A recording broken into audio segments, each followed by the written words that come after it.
everyone, welcome back to Spectator Sports, covering sports from a spectator's point of view. I'm your host, Sebastian Fonseca. This is episode number 118. And before we get into recapping Week 10's action across the NFL and various topics in the NBA, let's do a little bit of housekeeping. If you're new to Spectator Sports and you want to help this channel grow, reach a broader audience, please do us a massive favor, drop a like on this video, subscribe to the channel, really helps out with the YouTube algorithm. And you want to get clips from this episode or our past episodes, we actually have a few clips from the Thursday night epic an AFC North duel between the Bengals and Ravens here on YouTube and on TikTok. Go check those out. I'll link it for you in the description, as well as the channel link and our TikTok. And if you want to enjoy Spectator Sports from an audio perspective, we had that for you too on Spotify. I'll link everything in the description, and let's get into today's episode. The 2024 Dallas Cowboys have been nothing but drama, and in this latest chapter of drama, we have some news coming out of their camp with their star quarterback Dak Prescott that he will be missing the rest of the season with what looks like to be a torn hamstring muscle. In fact, the tendon seemed to have ripped off the bone, and while Dak Prescott may be looking at other options to try and get back on the field, it is very clear that the Cowboys' problems this year were beyond Dak Prescott, and it's just smart to put him on IR and have him miss the whole season at this point, tank the rest of the year, and just come back healthy for next year. I mean, what is the point of coming back to a season that's already lost? They currently stand at 3-6 through 9 games. It would have to be nearly perfect.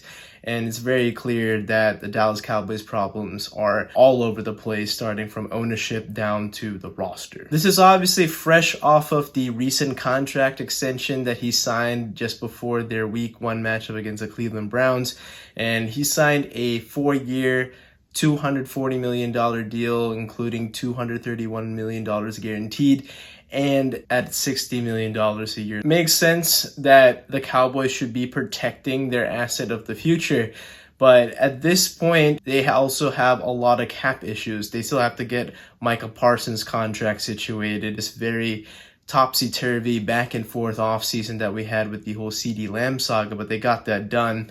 But outside of those three franchise centerpieces, what else do the Cowboys have at this point? The Cowboys at this point have an older roster that is full of guys that are likely past their prime. And to be frank, if you're looking at the future outlook for the Cowboys, it's looking very grim. They're in cap hell, let's just be honest. They had to let a bunch of guys walk in the offseason as they got picked apart. And despite claims from their owner, Jerry Jones, saying that they were all in on this season, that it's been anything but. They didn't make a lot of moves. Their draft picks haven't hit.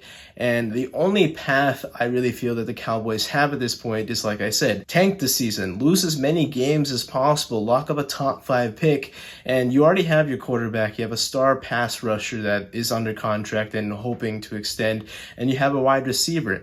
Let's focus on the trenches. Let's revamp the offensive line, get Dak Prescott some better protection, especially from the tackle perspective. Get a game-changing running back as well, and maybe even trade away some of the veterans that you can fleece for extra picks. Get the young talent, develop it, because in recent years, despite them having a good track record, they haven't hit on some of their more recent draft picks if you think about the last 2 seasons. And looking at the state of this NFC East division, the Cowboys better start their rebuild ASAP.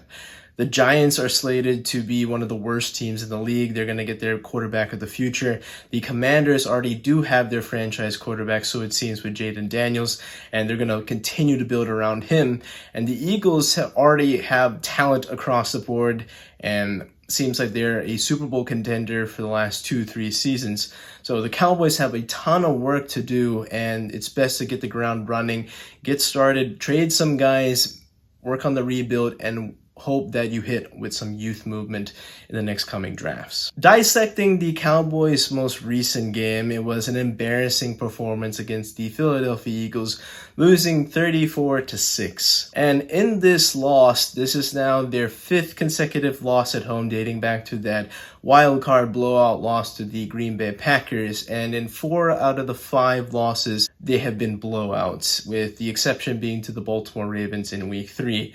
And it's been since Week 3 since this team has scored a touchdown at home. That's going back to the early days of the season in late September. It is now, at this point in this record, it is November 11th, so almost 2 months. And frankly, with Dak Prescott shelved for the rest of the season, I don't know if they're going to win a home game this year. I think their best chance is probably Thanksgiving against the New York Giants, who, let's face it, I think this is going to be one of the worst Thanksgiving slates that you'll ever see. So make sure this year, out of all years, you spend time with your family, because the Thanksgiving slate in the NFL is absolutely garbage in 2024. But getting back to the game, while the Eagles maybe weren't at their sharpest in the first half, they were able to wither the storm a little bit, especially after a couple of Jalen Hurts turnovers. Now, he's been perfect basically since the bye week where he's hadn't had a turnover, but in this game he did have a couple turnovers. The first one I thought was definitely on him, the red zone turnover, a cardinal sin in football, so I call, where he's just trying to find Dallas Goedert in the end zone, and that's a touchdown if he makes the read a little bit faster, but Trayvon Diggs makes a great play on it, closes the gap, cuts off the pass, end zone interception. And then on the heels of them forcing a Ezekiel Elliott fumble, Jalen Hurts proceeds to fumble on the next possession, and that leads to the Dallas Cowboys having a first and goal from the 6-yard line. So 2 bad Jalen turnovers, but thankfully they only escaped with giving up 3 points, as the Eagles were to hold up pretty strong thanks to Jalen Carter getting a tackle for loss, coupled with CeeDee Lamb losing a pass that was intended for him in the sun at at&t Stadium.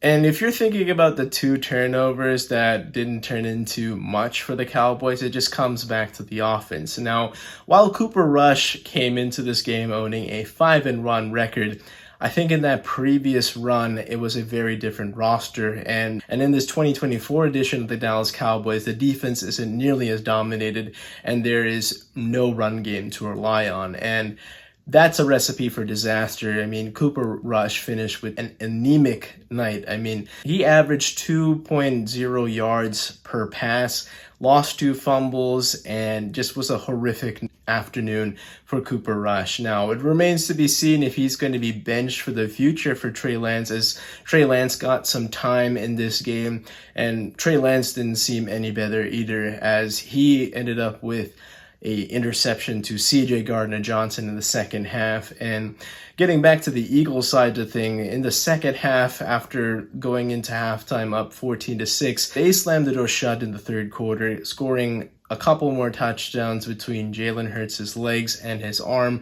and closed out the game on a 27-point unanswered run. And that's dominant football. I mean, you take care of the bad opponents, win comfortably, and honestly, the Eagles didn't even play all 4 quarters. I mean, they rested most of their guys with about 10-11 minutes left in the game, and with that quick turnaround on Thursday night against the Washington Commanders, that might prove vital for them getting some extra rest and some downtime before this big divisional clash between the Eagles and Washington Commanders on Thursday night. And very quietly, the Eagles have now won 5 games in a row, and that attributes to them playing great complementary football. Defense has picked it up, getting after the quarterback, forcing turnovers, and the offense has found some balance with the run game and the pass game, especially with the run game, because you're seeing an emphasis. They're sticking with the run thanks to Saquon Barkley having a couple explosive games. And credit to Nick Sirianni. I mean, it's been a hard few weeks, hard couple of years in Philly. But, I mean, yes, this guy comes up with some very head-scratching moves, but he's been 41-19 since he's joined the Eagles, and whatever you want to say about him, he does win a ton of games, and he does have success in the playoffs. Now, we'll see if they can continue to add to that this postseason, and they also have a lot of work to be done, but it is looking really good for the Eagles as they look to be Super Bowl contenders in this season. As we begin the month of November, this brings the end of daylight savings, where the sun goes down at 5 p.m., making your commute home a total shit show, at least with the sun glaring in your eyes and making the roadway very difficult to see. Well, At at&t Stadium, when these late afternoon games happen, especially from November onwards in a football season, it brings up the major design flaw in Jerryworld. On the stadium's west side, you can see the sun peering through the massive window that lights up the entire stadium, and this does look really aesthetic, but it makes life a living hell for players trying to see the field, especially the quarterback, officials trying to referee the game, and fans that are on the east side of at&t Stadium where they're trying to look at the game action, but they're blinded by the massive glare peering into the stadium over the Texas horizon. Now, come to find out, at&t Stadium actually has a curtain to block out the sunlight from that western side of the stadium for events like concerts or any other event that the stadium hosts throughout the year. However, during football season, when the Cowboys play at home, Jerry wants that curtain open to illuminate the field. And this causes major problems that I talked about before. And knowing Jerry, being the unserious owner that he is, got very defensive when asked about this line of questioning from various media members. And I find it funny that in this game against the Philadelphia Eagles, that his own prized wide receiver, CeeDee Lamb, actually had some issues with the blinding glare as he missed an easy touchdown pass from Cooper Rush that could have potentially brought the Cowboys ahead of the Eagles. But unfortunately, CeeDee Lamb lost the ball in the light, and this led to an incompletion and later a field goal, stopping momentum for the Dallas Cowboys at a pivotal point in the game. And even post-game, CeeDee Lamb was very adamant of maybe using the curtain during the game. Now, it would be pretty funny if the Cowboys got a little bit strategic, where instead they would leave the curtain open when their opponents are facing the sunlight, particularly their quarterback, and then they close it when they're facing the sun or their receivers are looking back at the ball. So incidences like what happened with CeeDee Lamb on Sunday wouldn't happen again. Now, will the NFL be on board with that? Probably not, but it would be funny nonetheless if the Cowboys maybe coined this idea, but I highly doubt that Jerry Jones would be intelligent enough to do so. Now, I know there's this stereotype of Texans being perceived as unintelligent, maybe stubborn, and we see that a lot in Jerry Jones, particularly with the stubbornness. And given the pushback to being so defensive about decisions being made about the Cowboys, what about the fundamental engineering and architectural decisions that went into building at&t Stadium? Now, if you look at Lucas Oil Stadium, a very similar stadium, home of the Indianapolis Colts, where they have a massive window as well, but instead they have the stadium oriented in the north-south plane, which means when the sun is setting, it would probably only cast a shadow on the sidelines rather than on the field. And anyways, they don't have a massive window in the direct line of sunlight, unlike at&t Stadium. And I understand that aesthetically it looks nice, it's hella photogenic, we got some amazing pictures from it, but if you think about the quality of play, the quality of the product, coming back to basic fundamentals where you can't even build your stadium to the point where you blind your own players and fans from a good experience in game-to-game action, especially in late afternoon games. It just comes back to Jerry Jones being unserious about football and being all about the headlines and stories about the Dallas Cowboys rather than winning championships. It's been 2 weeks since the Chicago Bears gave up that epic Hail Mary to the Washington Commanders, and since then, it seems that the wheels have fallen off, especially on the offensive end. Through the last 2 weeks, the Chicago Bears have failed to score a touchdown against the Arizona Cardinals and the New England Patriots, and this has led to the firing of offensive coordinator Shane Waldron. Another thing that you can see is the regression of Caleb Williams. He has taken a ton of sacks in the last couple of games, particularly 9 sacks against the New England Patriots. Part of that is on Caleb Williams for holding onto the ball for too long, but you can also see at times that the route concepts are not allowing their receivers to get open, and getting guys open is a big factor in play calling and play development. And this all comes back to the offensive line giving him time, which we know has been porous, but there's some pretty talented receivers on this team, and it's not like Caleb Williams is passing to a bunch of scrubs, but they also have to be set up for success. And if you look back to Shane Waldron's time in Seattle with rookie receiver at the time, Jackson Smith-Njigba, the route concepts are eerily similar to DJ Moore's route tree of this season. And then if you look at this season for JSN compared to last season for DJ Moore, it's night and day that Shane Waldron has a nightmarish effect on wide receivers. Now, this firing of Waldron is probably a last gasp move to save Matt Eberflus's job, as we've been consistent on this podcast that he's been the weakest link of the Chicago Bears. And week in and week out, he's made tactical decisions that's led to mistakes that end up costing the Bears big. And I can't even blame him at this point that he's desperate, so he has to make a move to save his job. But the other aspect is he's losing the locker room. I mean, veterans like Kevin Byard and DJ Moore, for example, aren't even coming to his defense when asked point blank, do they give their endorsement to their head coach? And it's getting to be a very rocky situation in Chicago, and it could be a completely wasted year when it was coming into a season full of hype that they finally got their star quarterback. And I think we're re-witnessing the vicious cycle in the Chicago Bears where they get a rookie quarterback under an established head coach, and then the rookie quarterback sucks. You fire the head coach, you bring in a new guy, and the quarterback regresses, and eventually you give up on that quarterback. Then you bring in a new quarterback. He doesn't do well under the coach is fired, and then the quarterback regresses again, and then here we are, the vicious cycle with the Chicago Bears.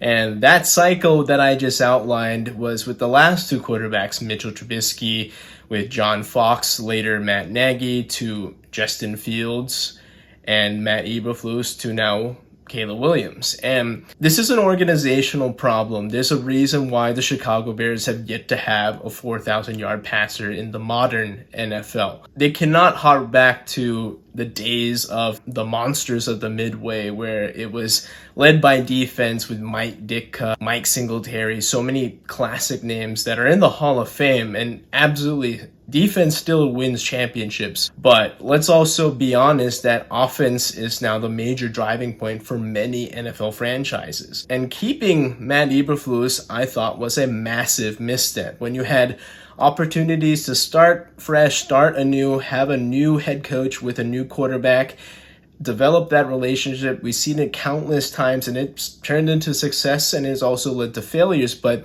I still feel more confident with that and not wasting Caleb Williams' rookie season with now a guy that's in basically his lame duck year. It's a prove-it year, and if he fails, he's inevitably fired. And unfortunately, unless the offense picks up, it's looking that way. I think the honeymoon with CJ Stroud is unfortunately over. While last year he bursted onto the scene, he had this amazing rookie year, led the Texans out from rebuilding year after year, and winning their first playoff game in a few years, making them seem like an attractive free agent destination. The Texans this year haven't looked like that at all. And I know that they have a better record than they did this time last year, but they added talent. They have added a ton more of pieces to surround themselves with CJ Stroud. And I understand the offensive line hasn't been good. They've been succumbed to injuries, missing his two top receivers in Nico Collins and Stephon Diggs. That's a big blow.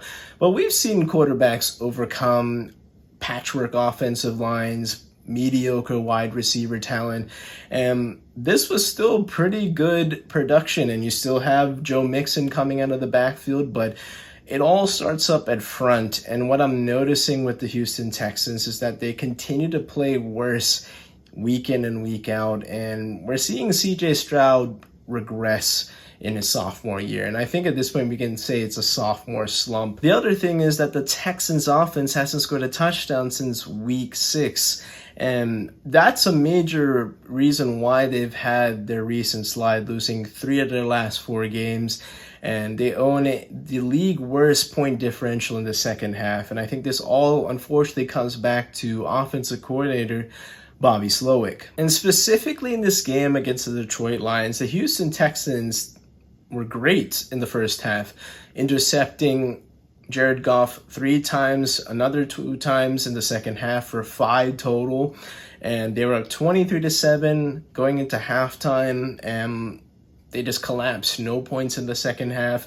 Some situational errors where I think that they could have been aggressive in certain cases. They could have been conservative in certain cases. And I understand this is a young team, a young head coach in DeMeco Ryans, but there are some things that have cost the Texans some games, and is also reflecting poorly on CJ Stroud. Just not being able to hit the throws that you need, not being able to execute late. And remarkably, the Lions were able to rally from this deficit, overcoming 5 interceptions and winning at the buzzer 26-23 to go to 8-1 on the year. For the Texans, I feel like this loss is continuing to be a damning case that while they might be a playoff contender just because this AFC South division is so poor and nobody seems to want to push this team. They've already swept their biggest competitor in the Indianapolis Colts, and I frankly feel that they could sweep the rest of the division even in this current state of things.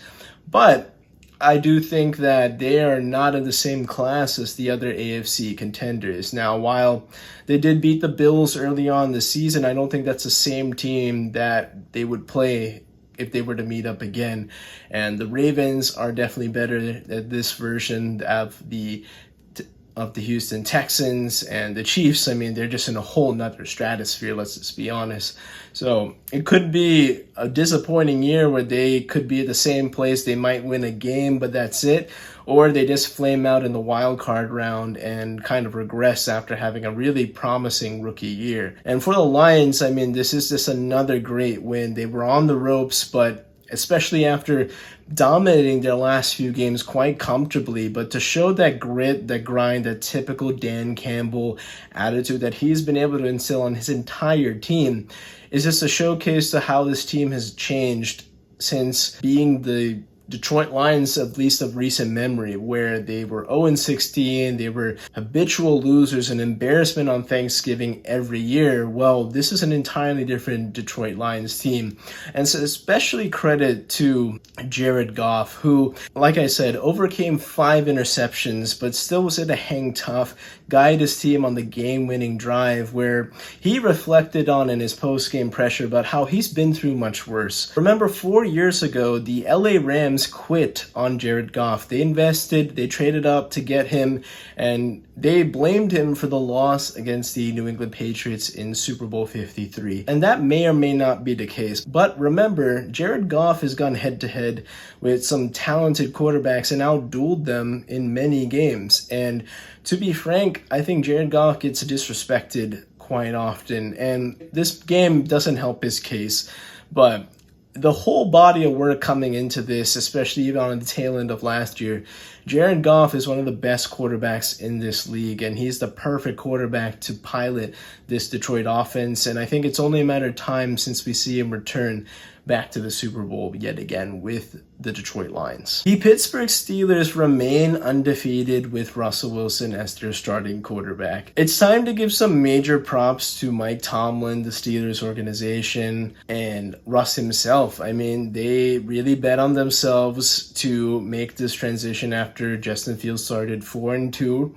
But we knew that this was a risk, but they're reaping the highest rewards right now. The Pittsburgh Steelers have a deep ball again. Their offense is being opened up with George Pickens getting loose, and now the newly acquired Mike Williams on a deep ball for the game-winning score against the Washington Commanders is now powering them to being atop the AFC North. And they have a big test next week against the Baltimore Ravens, but so far, I mean, the issue has been post Ben Roethlisberger for these Steelers is that they haven't found the next guy to take over. And Russell Wilson is an older veteran, so he's not going to be here for too much longer. But for right now, he is doing what is asked for him, and he's not making really a ton of mistakes.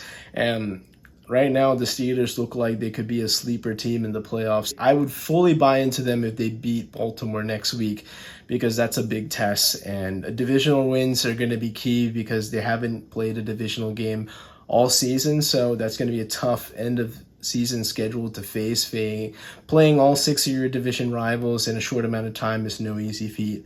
But it's looking really good for the Pittsburgh Steelers to start off. But getting to the Commanders, I thought this was a disappointing loss because you've been on a good run, but when it comes to these playoff caliber teams, we've seen them drop a couple of games, and their losses so far have been to superior competition, especially when coming into this year. But after their run in the middle part of the year, where we thought that this is looking like one of the best news stories of the year, they have been a little bit vulnerable, to say the least. I mean, they were frankly lucky to beat the Chicago Bears. They had a really tough out against the Baltimore Ravens, but still, I think the Commanders are still set up for years to come. Jaden Daniels did his thing throughout his rookie year, still is the odds-on favorite to win Rookie of the Year.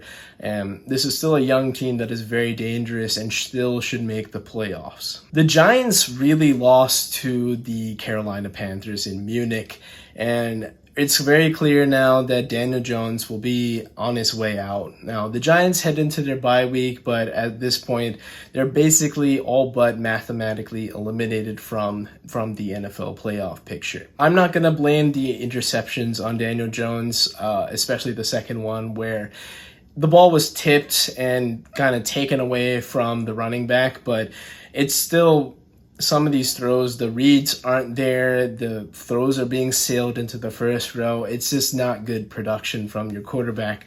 And I don't know if Joe Shine is going to be here next year, but I would strongly advocate for them to keep Brian Daboll. He definitely does know how to coach. We saw that when he was the Buffalo Bills offensive coordinator, how he was able to help Josh Allen become the quarterback that he is today. But the problems still do arise where we see issues with the management as a roster and the development of the quarterback. So if he gets a fair shake, the Giants will be drafting a quarterback early in the draft next season with their first pick, most likely. And whoever it may be, that will be really the true time to evaluate how Brian Daboll does as a head coach. The Cleveland Cavaliers are 12-0, and it's been a surprising start to this young NBA season with the new head coach Kenny Atkinson, who was on Steve Kerr's staff in recent years after getting fired from the Brooklyn Nets job, doing a great part, I thought, with reviving the Brooklyn Nets after the KG, Paul Pierce years where they were in cap hell, and he helped groom D'Angelo Russell into being an all-star, was part of the Nets revival in the late 2010s. And we're seeing now that he's having another opportunity because he had options to be a head coach. The Charlotte Hornets gig was open for him, but he waited his time. He didn't hop on the first gig, and I thought that was a really smart move. Waited for the right opportunity. And what he's done with this Cleveland Cavaliers team has been monumental. We're getting the same production, the typical stuff we're seeing from Donovan Mitchell, but after a kind of a down year for Darius Garland, he has picked up his play significantly, and you're getting great minutes between the two towers in Evan Mobley and Jarrett Allen manning the court, getting rebounds, blocks, whatever have you. They're being really good on the defensive end.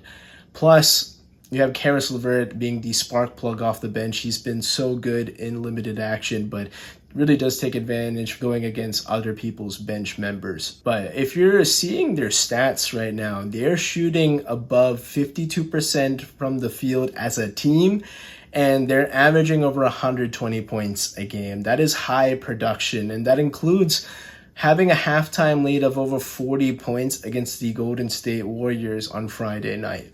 So it's 12-0. They're not going to go undefeated. That just doesn't happen in basketball. But so far, this is an early sign that the Cavs are different this year. This is a new look Cavs with rebranding. They already had the connectivity. I just think they needed a new coach Similar to how the Golden State Warriors were pre-Steve Kerr, they just needed the right guy to press all the right buttons. It's early.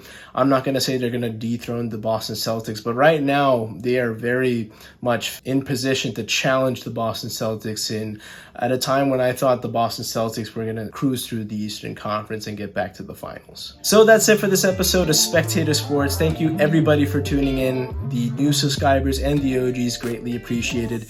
Remember, to help Spectator Sports grow, reach a broader audience, we're going to need you guys' help. Drop a like on this video, subscribe to the channel if you haven't done so already. Take a look at clips from today's episode as well as past episodes here on YouTube and on TikTok. If you want to enjoy Spectator Sports as an audio experience, we have there for you on Spotify. I'll drop the links in the description. Shout out to Joy for editing this podcast, and I'll catch you all on the next one. Take care, everyone.